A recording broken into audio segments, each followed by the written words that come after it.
Kia ora koutou. Welcome everybody to this, what are we, August lunchtime webinar brought to you by iPEN.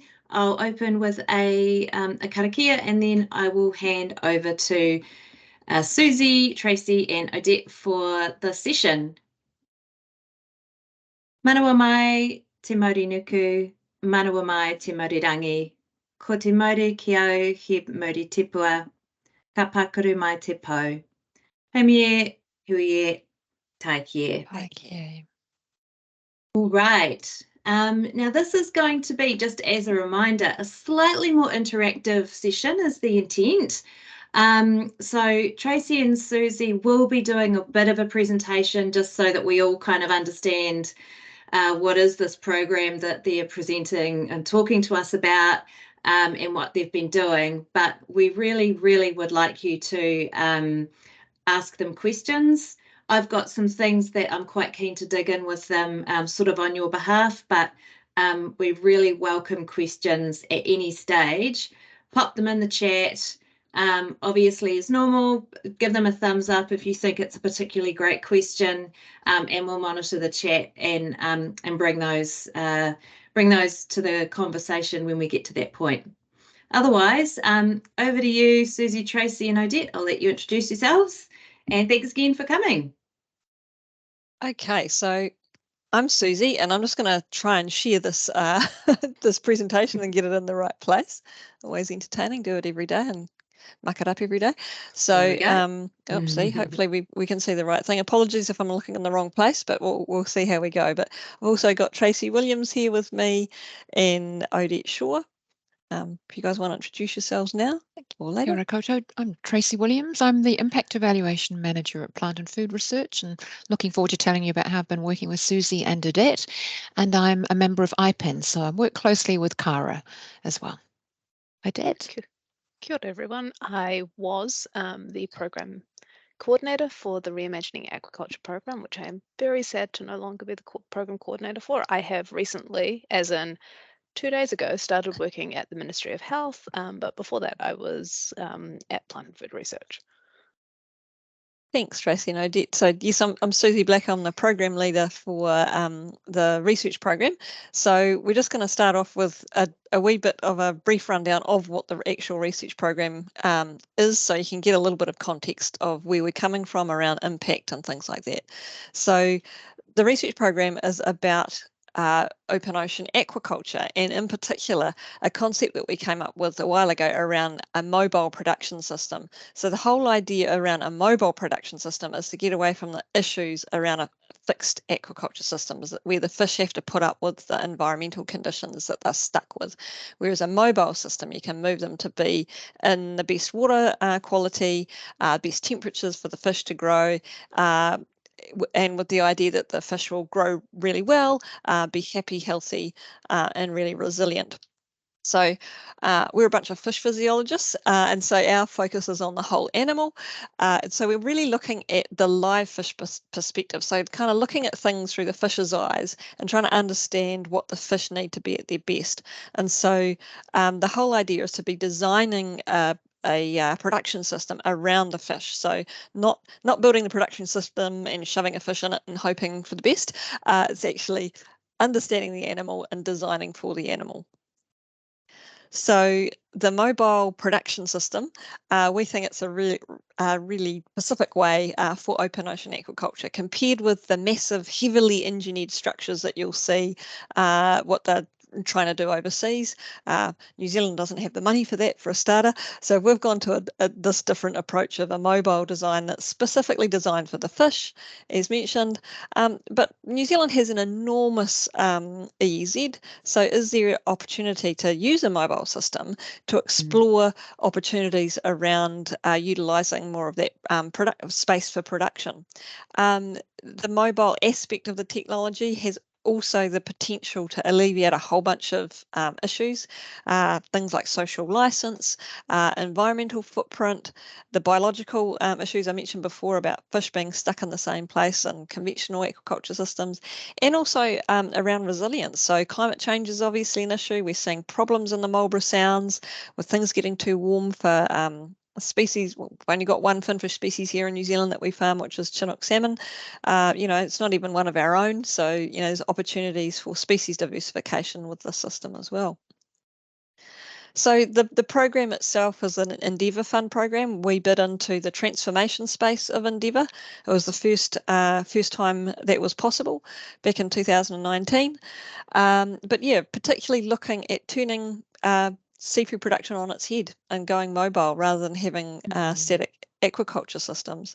And so really focusing on having a flexible and tunable system. So building something that works with the environment and works with the animal rather than building a really heavily engineered structure that sort of withstands the environment. So again, focusing on the biological needs of the fish. But overall having a light environmental footprint and thinking about, yes, the system and understanding what's best for the fish, but trying to understand the system in the context of the environment it's going into as well. So there's no use of something being really great for the fish, but it being not very good for the environment it's going into. Yes, this is a big program. It's 18.75 million. And please don't be put off by that thinking that, oh, geez, my program's way smaller than that. There's no way I can afford to have monitoring and evaluation and that to help me with impact. You're wrong. It's always possible. So yeah, don't get hung up on the size. I just want to give you a little bit of an idea of some of the things we do. The cool science is, so we're looking at snapper and salmon, and this is a snapper experiment, a couple of different ways of letting them explore their preferred temperatures. So the top one with the round circles is called a shuttle box, and the fish moves between one side or the other. There's a 2-degree differential between the two sides, and so if the fish stays on the warm side, it'll keep getting warmer, but if it goes to the cold side and stays there for a while, it'll start to get colder, and so the fish kind of works out where it likes to be. The one down the bottom is there is a temperature gradient starting at 15 degrees on the right hand end and then going up to 25 degrees on the left hand end, and the fish can move between each. There's a little door, you can see it whipping through there, and through tracking software we can work out where the fish actually like to spend most of their time. Moving on from the fishes, we've been developing these prototypes. So this is a kind of an idea of what it might look like in the water column. And yes, we are looking at thinking about mobile production systems, but from a testing aspect and development aspect, we have it on a moored system. So it is stuck in one place, but it swings around with the tide. So there's the prototype in the middle, thinking of that as the fish enclosure where the fish would be. And we've got all the other bits that we need feeding. We've got lots of monitoring going on as well. And just this is some pictures when we've been out on the water deploying these prototypes just out in Tasman Bay and Nelson.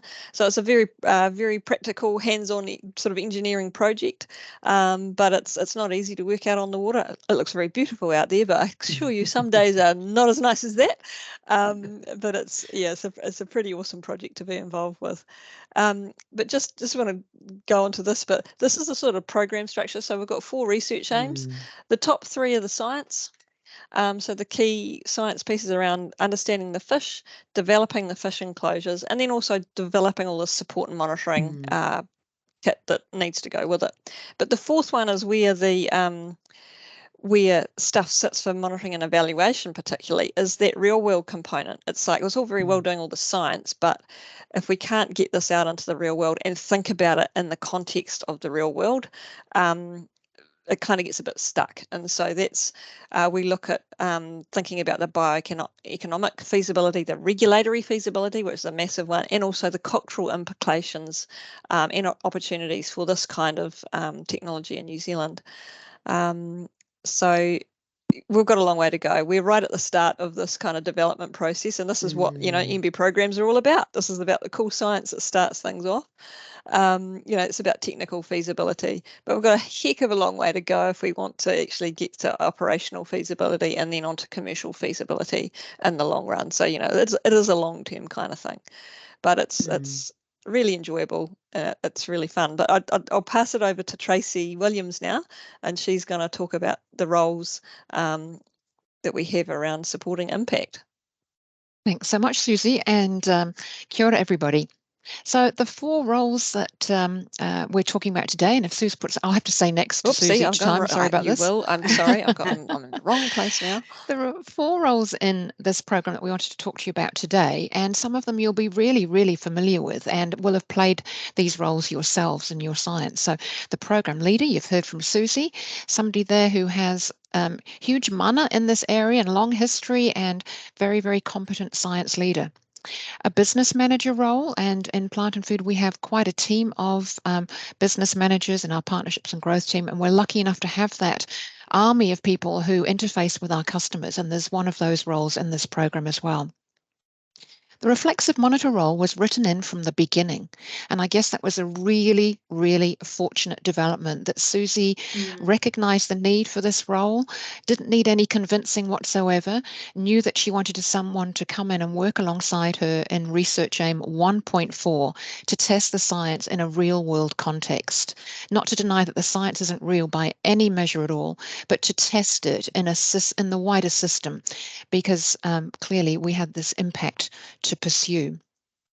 And lastly, a program coordinator role that came a little later as the program got its training wheels on, got going, and the enormity of this huge program and its considerable ambition became clear to us.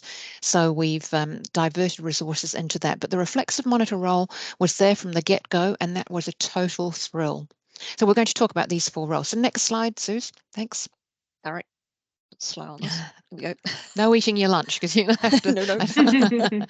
So what on earth is a reflexive monitor? We have talked quite a bit about evaluation, and that's one of the things that iPEN, of course, is trying to build competency in across our 7 CRIs. But a reflexive monitor is kind of like an evaluator. It's someone who is embedded in the program, can get to be slightly annoying at times, can be helpful, can ask some really difficult questions, and that's why the relationship with the program leader is super, super important. There has to be a real depth of trust and confidence in each other to get over speed bumps when you feel like you need to ask a really hard question. But the main goal is to encourage everybody inside and outside the program to keep working together towards our ultimate ambition, the impact, and to keep a focus on the science. That's Suze's job. But I check in with her.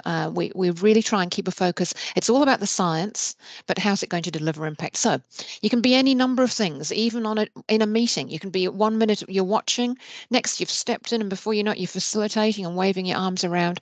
And sometimes you can get a bit provocative, like, oh, I think we're falling behind over there. So next slide, Susie, thanks. So just to illustrate that, you're looking inside and outside. You do a lot of looking, a lot of watching. A lot of people spotting, a lot of interactions and relationships, and also thinking, you know, what does this mean? What's really going on? Where are we going to fall over? What might trip us up? So looking inside and outside, and then pondering. Thanks, Suze.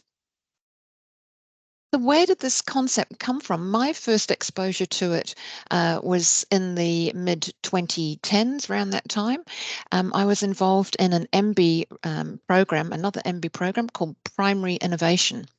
And that program was looking at how to improve tech transfer, adoption, and practice change to have impact. It was a fantastic, fantastic program that involved several CRIs. And we took as our cue this concept of co-innovation. How do you get people working together in a program to bring about change? And out of that inquiry, we landed on an expert called Barbara Mierlo, who works at Wageningen, and she was leading some research there on this role of reflexive monitors. And the Netherlands government had actually required that some of the research proposals they were funding had to have a reflexive monitor tucked inside the program. So we had a good look at that. We went over to some of her workshops, travelled over to Wageningen, listened to reflexive monitors, heard about what she'd been doing, and she'd written a fantastic guide. So within the Primary Innovation Program, we wrote a New Zealand adapted guide, and you can find these resources on the Beyond Results website that AgResearch hosts, and that website is pointed to on the iPEN website under our resources. So it's really helpful to go and have a look at that concept. It's all about supporting change and enabling change. So who do you work with as a reflexive monitor? You've probably guessed from what we've said previously, the program team, the scientists, the support people, the program leader, wider roles within our organisation, the comms people, the IP team, commercialisation people. It takes an army to have impact, and that's one of iPEN's mantras, is it takes a village to deliver impact, and also stakeholders outside the program. And there are some distinct roles going on in reimagining aquaculture that bring outside perspectives in. One of them is a governance group that MB decided would be a fantastic resource and support for the huge program. So that was a structure that we created, and a Māori co-innovation group. So juggling and nurturing and maintaining the energy and connections with those structures that sit around the program. Next slide. Thanks, Susie. So this is a little bit fuzzy. I apologise for that. It's a lift out of the program proposal back from probably 2018. You'll have seen these. You'll have these within your organisations. This happens to be the way we were drawing them back in the day. It was a diagram to illustrate our implementation pathway. And we wanted to convey that it's a time sequence. There's a beginning and you move towards these impacts and outcomes, and that there will be activities that support that. And they're important activities. They're about engagement, about people, about knowledge exchange. So you'll all be familiar with program logics if you've been to iPEN training, and I'm sure many, many of you will have practiced putting them together and found them to be very useful. And that's often what they look like when you're setting out.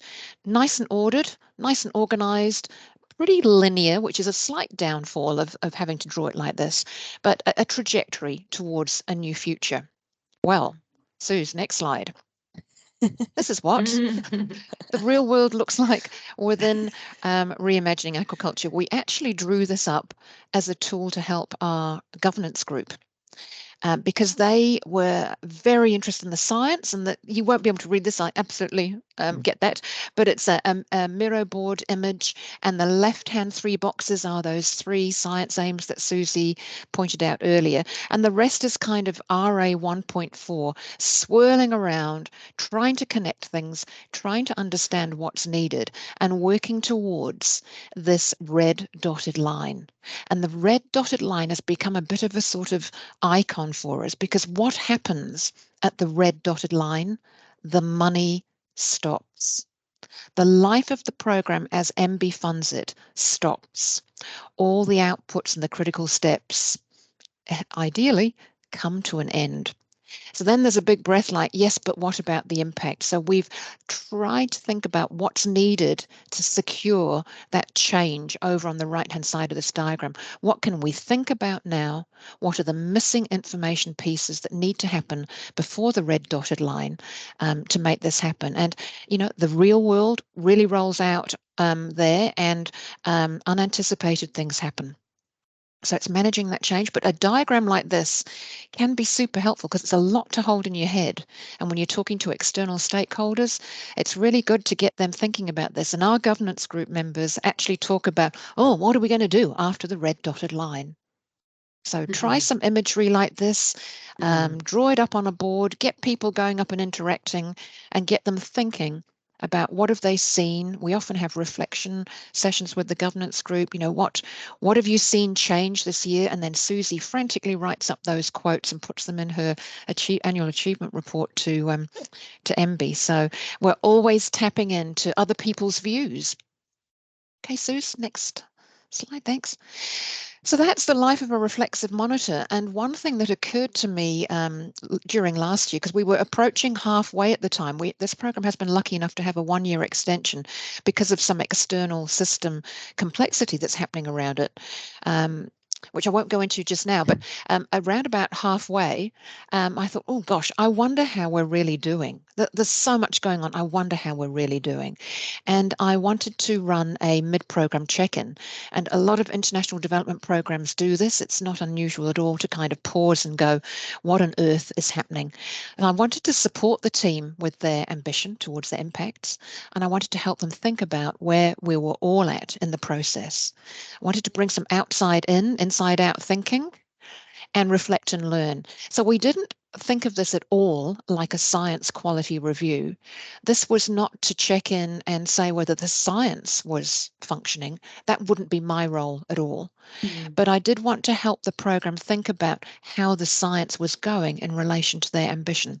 And we chose to fund an outside person to do this review. There is competency within our organisation and within other CRIs to do these kinds of reviews. But for this one, I wanted to bring somebody in because I wanted to learn as well. So we funded this half 50-50 out of the program and out of my team because I saw it as a template that I thought we'd learn a lot from. So next slide, Suze, thanks. One of the things that review discovered was that it would be great to profile the roles that we play in this program. And that's why this webinar is being offered, because the evaluator who came in said to us, you should tell other people about how you're working together. So we've done that mid-program check-in. We talked to externals and internals, and we're taking action on a lot of those recommendations. And some of it's not been hard to do at all. They were just things we simply had not thought of doing, but they're making a big difference.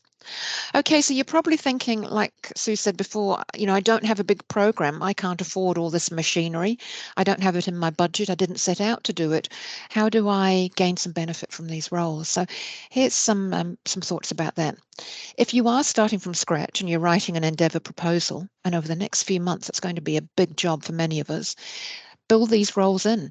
When this program was submitted in 2018, it was pretty novel to have a dedicated Research Aim 1.4 totally devoted to this kind of activity.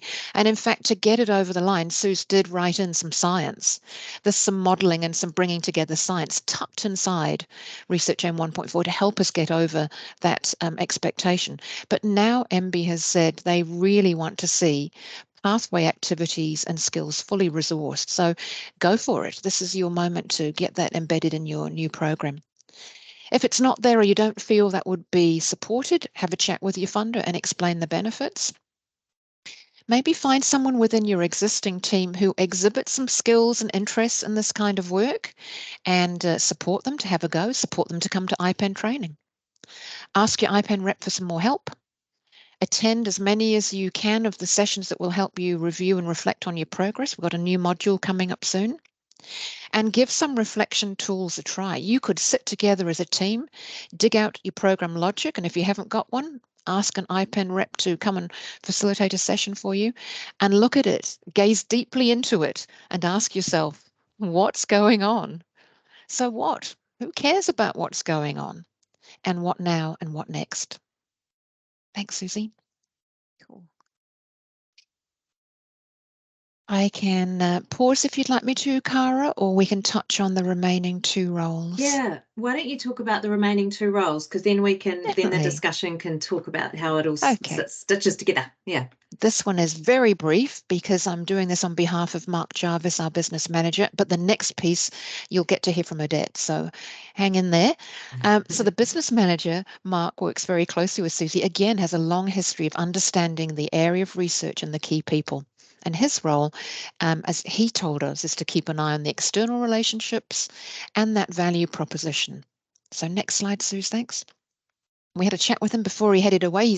His apologies. He's actually in Norway at a big fishing expo doing exactly what I just mentioned. He's maintaining the external connections and bringing insights back into the program from a commercial perspective.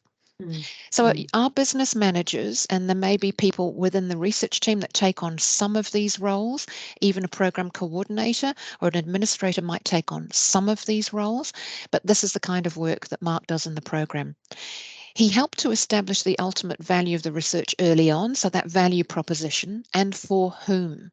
So he knows enough about the industry to be able to visualize and explain who's going to benefit. He wrote parts of the proposal for us. Thankfully, he's good at bringing in external parties to co-invest and work with the program or even within the program. He actually herds and gets in the money at times, and that can be easier for him than someone like Susie, who has a different kind of relationship with some of the subcontractors and providers. So he can act as a really great interface there. He interacts with other experts in plant and food around risk assessment and our legal team. He comes along to the governance group meetings when he can and sits in and listens and connects them with commercial realities, watches our budgets, spots important IP, and as I said at the outset, he maintains those relevant external connections and brings those back into the program. So really helpful in this sort of set of 4 roles, the work he brings and the insights. So next slide, Susie. This is where I'm going to hand the baton over to Odette. Thanks, Odette. Oh, thank you, Tracy. Hi, so I was the program coordinator for the Reimagining Aquaculture program. I was also program coordinator for another program that Plant and Food has, which is another MB Endeavour program, which is called Cybermarine, and I was on the cards to be program coordinator for, was G's program a smart idea? No, it's going to that's gone to Endeavour. That's gone to Endeavour. Yep. But it was originally started as a smart idea. Yeah. So to just touch on one of the questions that's popped up in the chat from Kristen is, yes, these roles are also relevant for smart ideas as well as for the big Endeavour programs. And just yeah, so it's not a you have to have a program of a certain size. Sometimes whether you have individuals sitting in the separate roles might depend a little bit on the scale of work. So you might, the program coordinator, business manager role, there is a degree of overlap, and sometimes you may have someone who covers everything in both if the program is small, or you've got or not so much small as in budgetary, but small as in complexity. A lot of sorry, go. Yeah. Shoot, carry on, Odette. I was going to say a lot of what I've ended up doing working with our business manager is because of the degree of complexity in this program. Having someone who sits within the program and manages a lot of things without having other distractions, I guess, makes a lot of sense. You want to advance, Susie? I think that was it. Is I think we were just everything talking about me? You were just going to talk. I'm just going to talk. Yeah. Oh, fantastic! We were relying on Brilliant. You. Okay, so I might as well stop sharing. Actually. Yeah. There we go. Hi, you can just look at me. So a lot of what I do as a program coordinator is a lot of the operational administrative management. So I am not a seafood person. I'm not a fish person.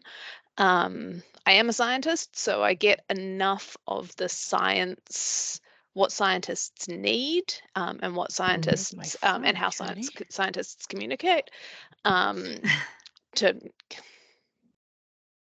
hey everybody to speak the language, but I'm not by any stretch of the imagination an aquaculture or marine person.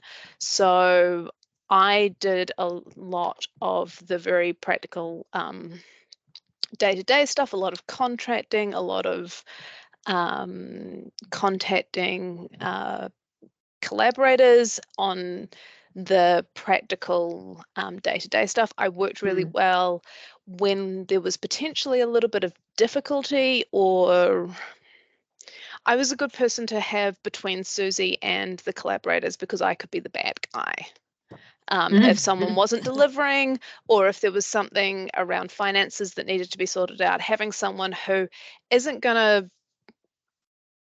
to, upset the collaborative relationship, but can kind of be like, we need this signed, or where are your invoices, or we're not paying you for these reasons, means that Susie doesn't lose the collaboration and the collaborative relationship because I'm the big bad. We didn't have too many of those issues coming up, but when you've got some contentious things happening, having someone who can sort of take the heat or be the bad guy is quite useful. Actually, I was just thinking, that point that you're making is, I think it's something that we all kind of sort of often implicitly appreciate, that the relationships, managing and maintaining and managing relationships is quite a key part to whether or not you're going to sort of realize those outcomes and impacts that you're hoping for. But I think sometimes it's not necessarily sort of made as explicit as you were just articulating it, but I think it's quite helpful to be really clear about that, and that actually being careful and thinking carefully about how to keep those relationships really healthy over the course of a program that's quite big, quite complex, is going to have some challenges. Actually being really conscious about that is a really smart thing to do if what you're trying to do is actually deliver a program that is going to be on its trajectory for its impacts.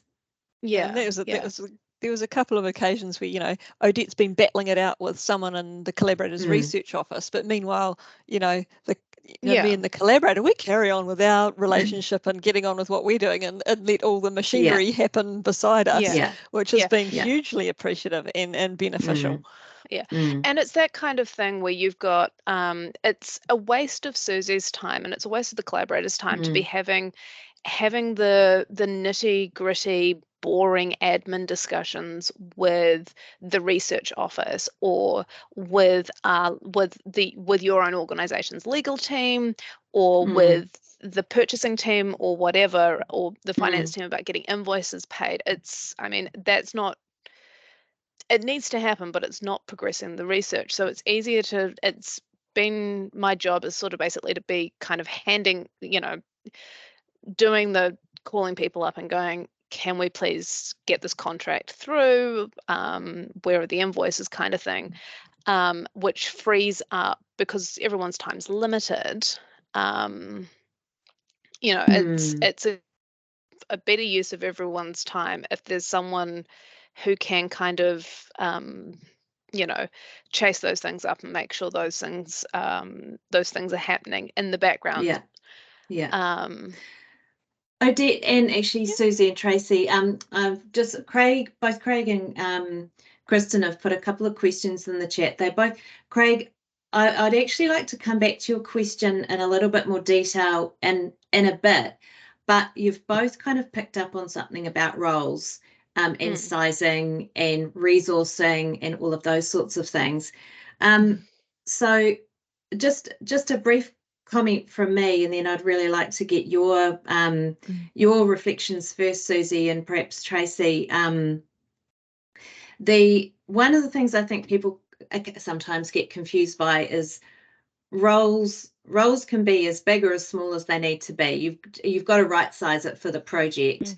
And so it's a bit like project management. Some things require some pretty meaty project management methodology, and other things you're still applying the principles, but you certainly don't need a sledgehammer. So I think we need to remember that this is what we're talking about here, and also that roles, a person might actually fulfill multiple roles. So a role doesn't necessarily equal a single person. And so I think it's quite helpful just to know that there is, from a design point of view, it's about right sizing and getting it fit for your particular project. But obviously Susie and Tracy and Odette as well, do you have any further comments just about, being donkey deep in delivering projects, how you and planning for these? What advice would you give? Sorry. All three of us will talk at the same time. I was just thinking probably a good way to start that is I can do a little bit of a compare contrast with what I've done in the reimagining agriculture, the cybermarine, and what I was doing with my team, because all of those were this sort of program coordination role. So probably a really good example is Susie. I was 0.3. Yeah, I was a 0.3. 0.3 FTE in Susie's program. Susie's program has a lot of international collaborators. There's a lot of subcontractors. We've got a really big, meaty government regulatory thing that needs to be managed with a lot of consultants. So that is why that I had a substantial amount of FTE in that. Cybermarine, I was 0.15. So I spent essentially half a day program coordinating for Cybermarine. They've got very distinct collaborators. And it's very it's a lot it's not necessarily smaller budgetary wise, but it's a more simpler program to manage. So the scale of work is is essentially has been fit for size, and because a lot of the work being done in Cybermarine is very collaborator, managing a lot of those relationships was left to the scientists because that was the more appropriate way for those relationships to be managed. Within my own research team at Plant and Food, what I was doing, which was a lot of program coordination, was, again, it was maybe a couple of hours a week, and that was just essentially keeping things on track. So it's not something that needs to be you don't need to look at your program and go, oh well, I don't have if you don't have enough for a full FTE, it's fine. Yes, the reflexive monitor role was 0.15, and I think that was an experiment and a test because we had no idea really what value that role would bring and how much was needed. At times it's intense with a governance group meeting coming up if you're facilitating something, but at other times there might be quiet patches, so it's probably worked out pretty evenly at the moment. But it's one of those things that you can scale, and I guess I'm partly responding to Craig's question there, is that you can do a small amount in a little project. You might work together in a theme. I'm aware that B3 has about 4 themes.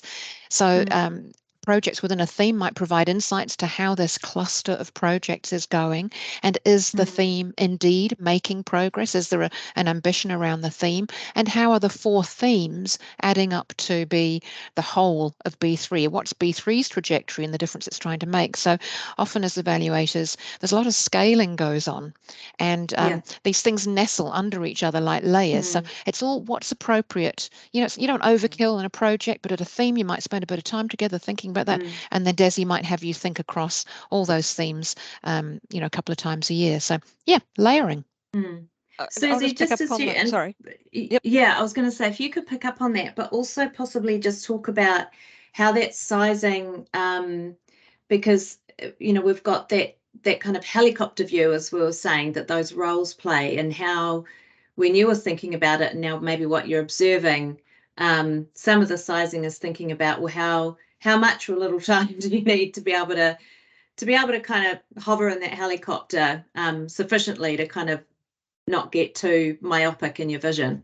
Yeah, I just want to just sneak back to the 0.15 we mentioned before, and if you've been writing these things for a while, 0.15 is the kind of magic number for putting a named researcher in Endeavour programs and having someone's CV in there. And so if you're trying to demonstrate that you've got the best team possible, and demonstrating these implementation pathways, just have a think about, if you can get to that 0.15 level, perhaps that might be another great CV to have in your proposal.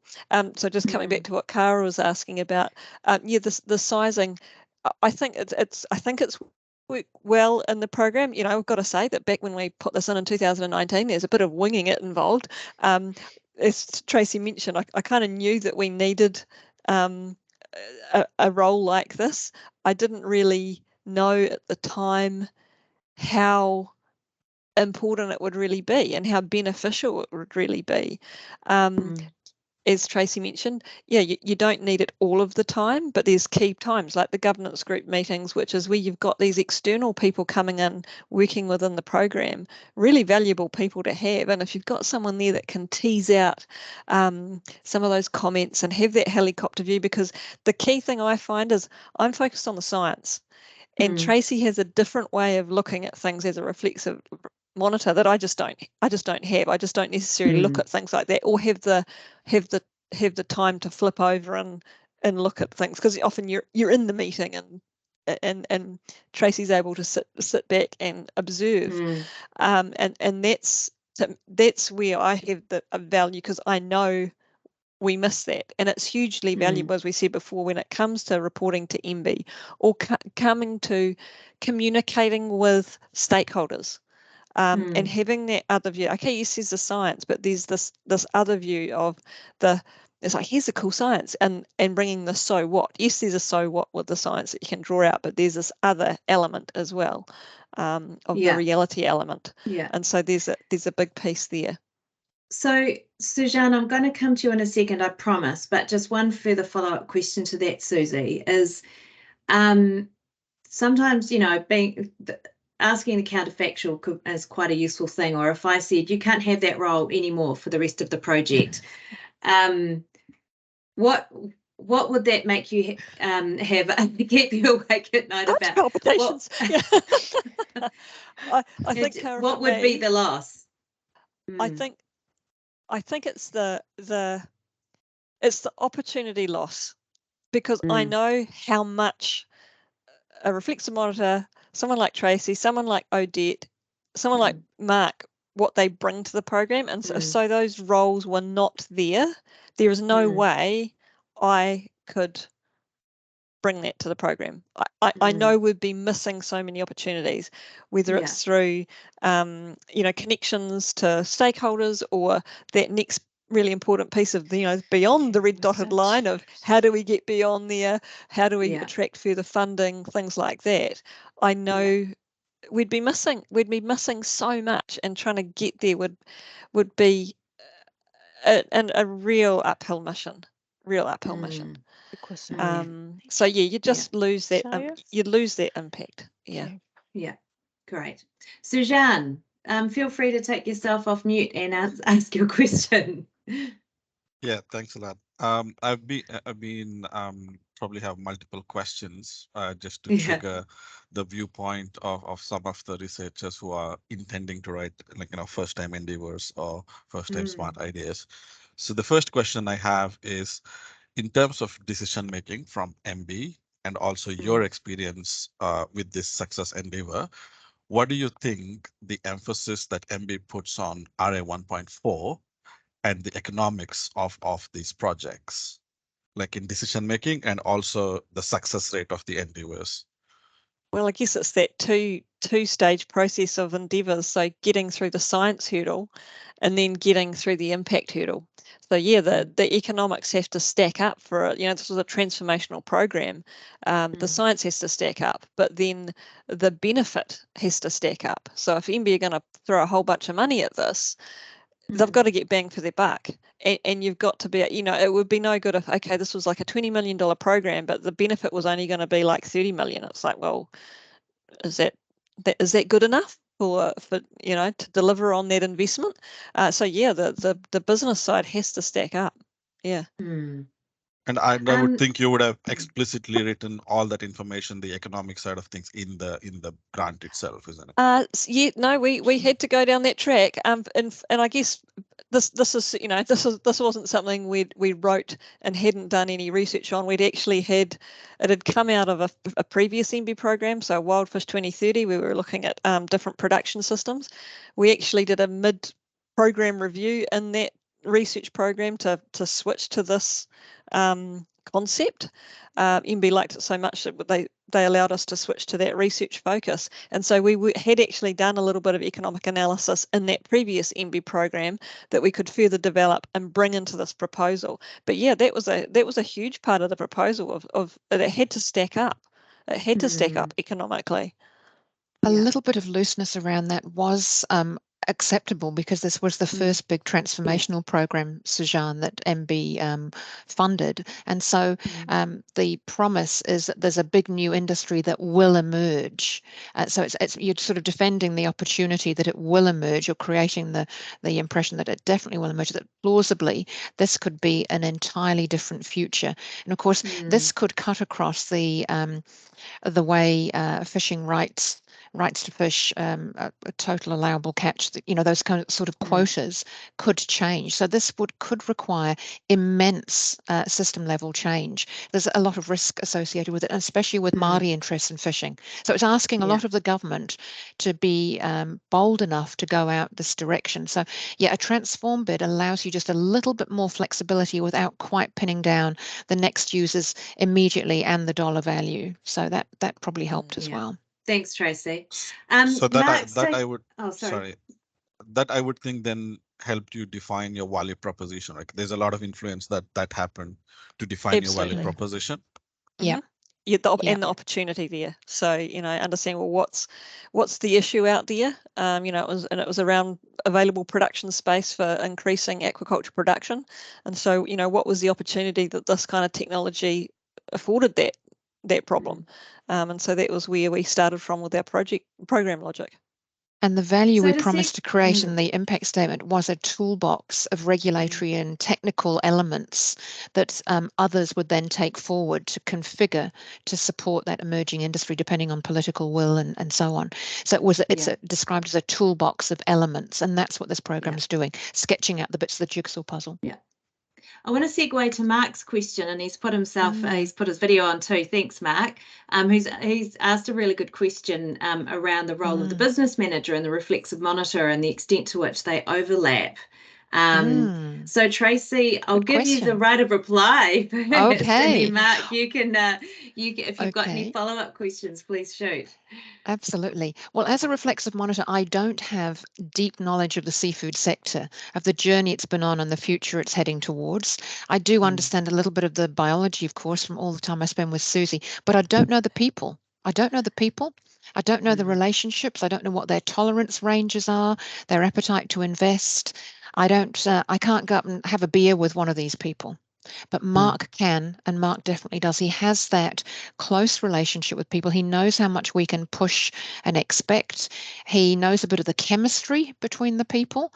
And so he handles all of that. And, he and I work together with the commercialization people. That connection with our commercialization team hadn't been forged around this particular program. And so Mark and Susie and I meet with a commercialization manager. So we sort of butt off into different conversations and take each other with us. But Mark has quite a unique role in this program. I think just to add to that,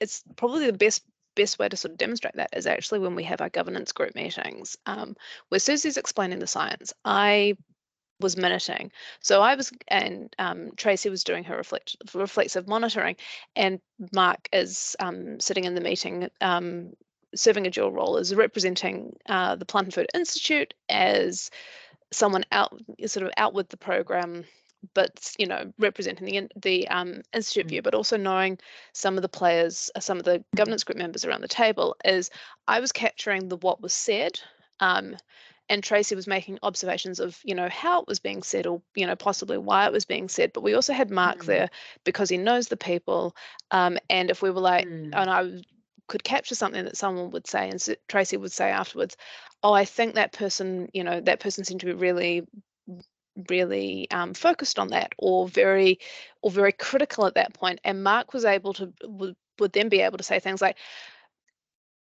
this is possibly some context as to why that person is feeling, may feel like that, or occasionally, no, that is just the tone of voice that person always uses. They probably weren't in, really picking on that. That's just, they have an intense voice kind of thing. That's, they're just a grumpy person like that. And it's also where the delineation between my role and Mark's role as the business manager kind of sits. Is Mark's a responsibility, because he's the business manager for the seafood portfolio, is to know the industry and to know the people. I sit out with that. But have so the have it's this a some sort of the a sort of additive, that's the word I'm looking for, Yeah. the additive benefits, Yeah. rather than just doing the perfunctory thing. Oh, here are the minutes, here you go, Susie, pop those in your folder and never look at them again. These processes serve a purpose. Mark. Yeah, my question's around skills versus roles. And so is there a need to have a separation of roles? You know, does that give you a certain flexibility in the way you can work, or is it about skills, you know, that a reflexive monitor might have that a business manager might not? And that leads you to think, well, do we need to be upskilling the people that have that client interface and impact delivery responsibility, or do we actually need the separate? That's really where I'm coming from. I don't think great there's no question. separateness required at all. In fact, we love it when the BMs come to our iPEN courses, and I've been at workshops with some of our biggest customers where the business managers have set up the reflections, and we've, you know, sometimes they chat, can you have a look at the run sheet? Do you think I've captured everything? So the more other people can take on evaluation thinking, the better. Nothing magical about the person who does it. iPEN's entire mission is to build evaluative capacity in everybody, because then we can have these conversations. So great question, Mark. It might be the title of our role, but if we share these skills, we, like when we talk now, we know exactly what the other person means. We know exactly what we're going to get out of a program logic session, or we need some quotes. What on earth for? You know, we know and share this thinking about evaluation, and we even use the terms. And actually, just to add to your point there, Tracy, and Suzanne, I'll let you ask your follow-up question in a moment. Such a great question, Mark, around those skills, and where you can get like real value out of experts, like in that midterm, that midpoint review, is if you've got people who are asking really good questions within the project. Then when you get those outsiders who come in, who, I mean, certainly from my experience, because I've done sort of evaluation work across such a huge number of projects in different sectors, I've gotten really good at, you know, detecting hints of things and being able to get there a lot faster than, you know, I would have 10 years ago. But you can, you know, anyone can make really good use out of that, and you know, in my time and my knowledge, if I'm just adding, you know, it's like the icing on the cake and turning it into, you know, that from good to great, and getting the really, you know, the kind of the absolute maximum juice out of the lemon, rather than having to start right from the beginning, which is just, you know, it's just not the most effective way to go. So but the skill set itself isn't rocket science, as we say in iPEN. It's not rocket science. Suzanne, did you have a follow-up question? Go, Adi. Yes, just possibly a small caveat to put in that is that although the skill set doesn't have to reside with any one person, is having the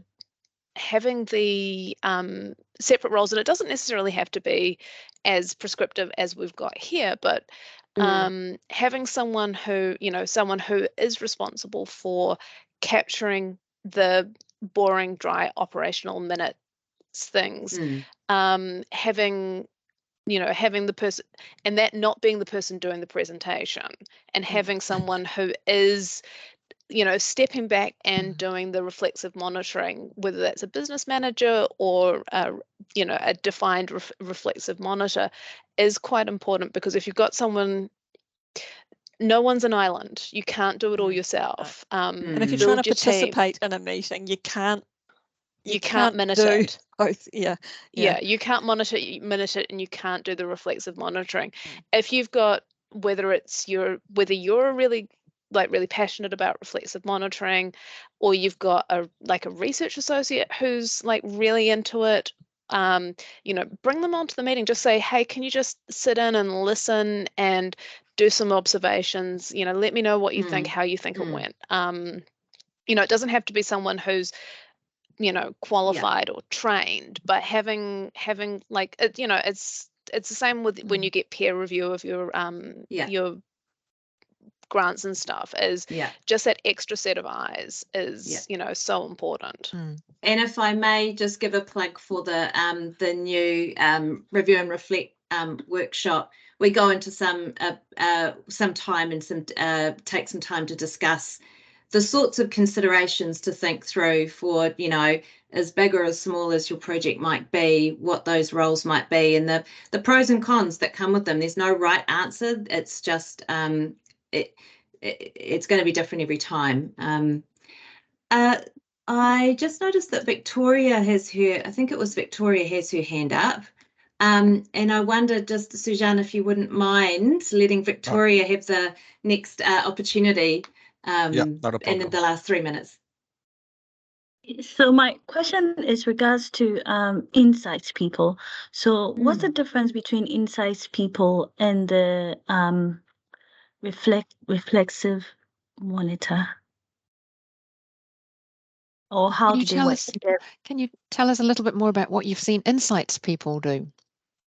So it depends. So how I've seen customer insights people do is that they observe experiences of customers, and then for those who are business insights people, I see them observing how business processes are working to enable impact.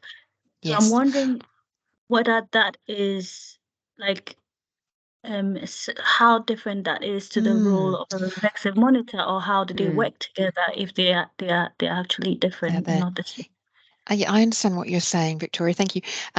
So insights are external perspectives that we bring in from market analysis and assessment, and perhaps conversations or even surveys, landscape mapping, and so on. And certain people in our organisation bring those insights in to say there's an opportunity here for some science. Perhaps we're not certain what the science is yet, but there's an opportunity here that we could respond to. So that often comes in to shape a research program and inform areas of investment. By the time we started on this program, that thinking had been locked in. You know, mobile aquatic production systems were the thing we wanted to work on, and so away we went. So I think there's a timing thing here. Often the insights come in first. It's great to keep doing those because you don't want to have missed the mark or for the market to have changed. But the reflexive monitor is really tuning into the interpersonal social setting around the people involved in the endeavour and how well that particular endeavour is going. So it's the insights, internally facing insights that then go back out, as opposed to the outside insights coming in. If that makes foresighting sense. exercises. Yeah. Got it. Great question. That's Thanks. interesting. Thank you. Suzanne, have you got a 10-second question before we need to wind up? Yes. So I just wanted to test my observation and perspective on the endeavors. So my observation is that most of the endeavor projects are preceded by, you know, some kind of smart idea, 1 or 2 smart idea successes. And Susie, I think, alluded the same for this particular project. So what's your observation, Tracy, as a whole from Plant and Food successes with endeavors? Like this is, I'm thinking from pathway to impact, right? Like people, I don't want people to get disappointed because they put in a lot of effort in writing these grants. But my observation is that they generally precede by like a smart idea, and smart idea is generally they test the economics, they test the science, and then they continue to become an endeavor. So what's been your observation? Well, smart ideas haven't been around forever, and they weren't around in the days when Susie was getting these programs underway. So Susie has a history of a sequence of MB Endeavour programs on related but extending areas of science. So she's had that. She's been lucky to build a career around that fund, actually. But smart ideas, yes, it can be one way, but I guess in Plant and Food, we've always got eyes open because a fantastic endeavour research proposal can appear from a sort of consolidation of other effort, internal investment, even out of our SIF research, our moonshots that we invest in. So we're always scanning and looking for some connections. I'd have to say that previous investment in the Māori relationships with Māori are proving key. So I certainly see a pathway there of nurturing interactions through Vision Mataranga Capability Fund, or even your internal funds. Though that kind of sequencing, I feel, is more and more essential. But I'd never outrule that a research proposal just couldn't appear out of the mists. Wonderful. That's a lovely segue. Thank you, Tracy, to our webinar next month, which will be on the 21st of September. This time it's going to be iPEN. We're going to be talking to you about insights, our own insights that we've identified around barriers and enablers to research impact. And things like relationships and time and a whole bunch of other things have come through that. So we really hope that you can make it. I want to say a massive thank you to Susie and to Tracy and to Odette for your time today and sharing. Thanks to all of you who joined us. If you have any questions, please get in touch. Otherwise, hope to see you all again very soon, maybe at the next month's webinar. Have a lovely afternoon, everybody. Ka kite anō. Thanks, everyone. Thanks, everybody.